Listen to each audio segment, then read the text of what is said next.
सुना आपने पाकिस्तान के प्रधानमंत्री शहबाज शरीफ क्या कुछ कह रहे हैं। ये वो शहबाज शरीफ हैं जो इस समय बेहद मुश्किल में हैं, आईएमएफ का लोन क्लियर करवाना चाहते हैं, दुनिया के कई मुल्कों से इस समय मदद मांग रहे हैं। पाकिस्तान के प्रधानमंत्री के लिए यह दवा क्या काम कर सकती है, इसी बात पर चर्चा करेंगे। हमारे साथ रक्षा विशेषज्ञ जनरल एसपी सिन्हा जो हमारे साथ जुड़ गए हैं, साथ ही सुशील पंडित हैं, साथ ही इफ्तिकार चौधरी भी हमारे साथ जुड़ेंगे। लेकिन मोना आलम हमारे साथ पाकिस्तानी पत्रकार वो भी जुड़ी हुई हैं और स्क्रीन पर आपको नजर आ रही हैं।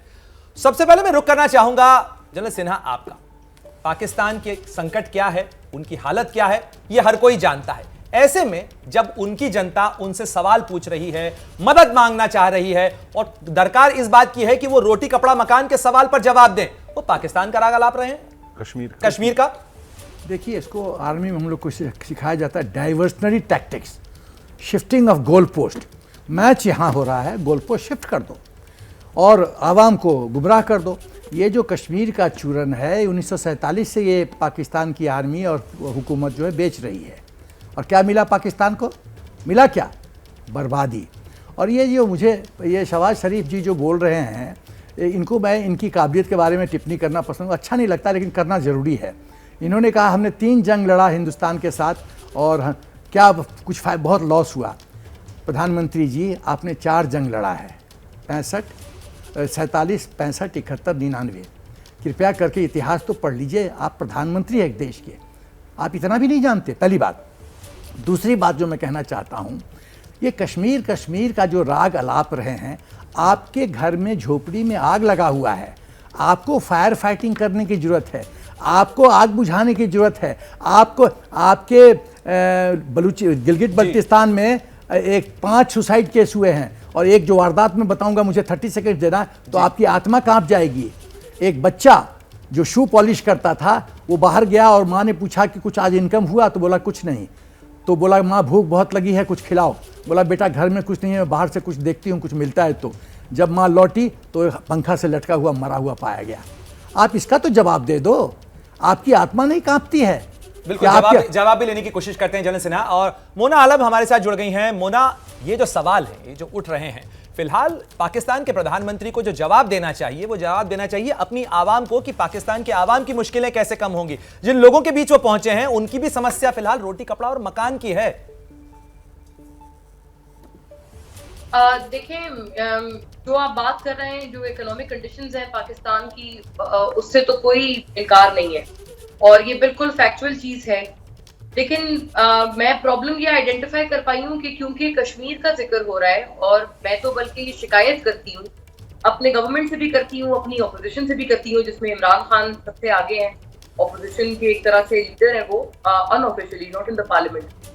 सबसे शिकायत करती हूँ और पूरे हमारे इवन हमारी इस्टेब्लिशमेंट से, सबसे मुझे लगता है हमें कश्मीर सिर्फ तब याद आता है जब सिर्फ ये फैक्ट्री आता है और हम कश्मीर के साथ सॉलिडारिटी का एक दिन इसको समझते हैं, उनके साथ हम सॉलिडारिटी का एक्सप्रेशन सिर्फ एक दिन करते हैं।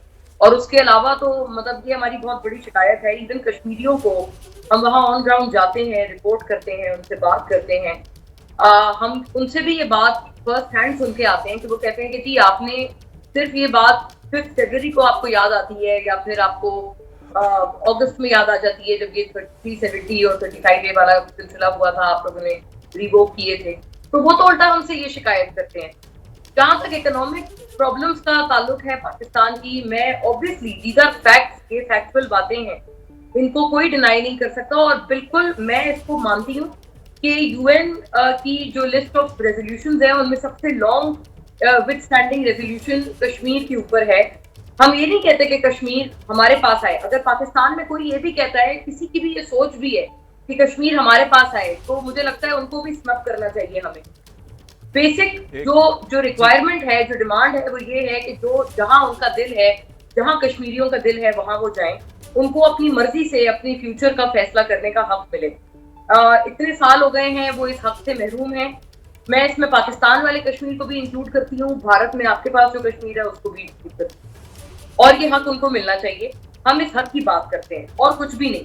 जहां तक ये इकोनॉमिक जो हमारी प्रॉब्लम्स है, मोना, ये तो 47-48 के सवाल पर आप अटकी हैं। उसके बाद तो बहुत सारी टॉक्स हो चुकी हैं। उसके बाद तो शिमला समझौता हो चुका, 2004 के अंदर भारत और पाकिस्तान के बीच वार्ता हो चुकी और बहुत सारी चीजें तय हो चुकी कि द्विपक्षीय बातचीत से ही चीजें तय होंगी उसके अंदर। सुशील पंडित कुछ कहना चाह रहे हैं। सुशील जी, जिस तरीके से ये जो दर्द कश्मीर समझ में आता है, जब जब इसका जिक्र आता है, क्या आप भी मानते हैं कि डाइवर्जनरी टैक्टिक है? इससे वाकई में पाकिस्तान का कोई लाभ नहीं होने वाला है और ये 370 वापस तो नहीं हो सकता, फिर इसका जिक्र बार बार क्यों?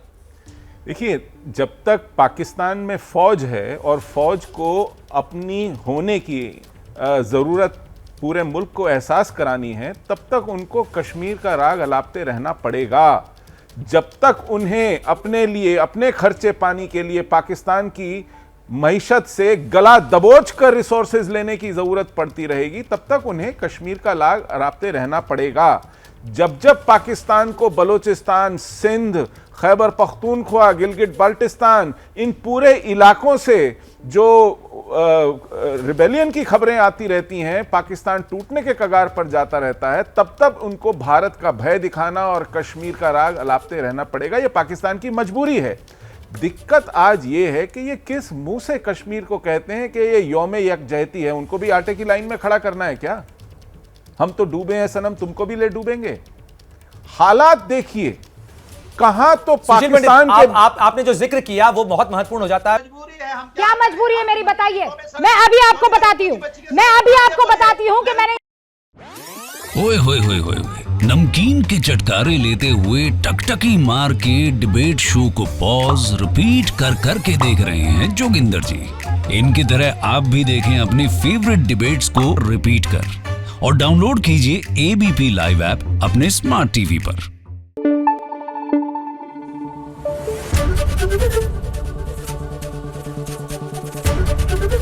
एबीपी न्यूज आपको रखे आगे।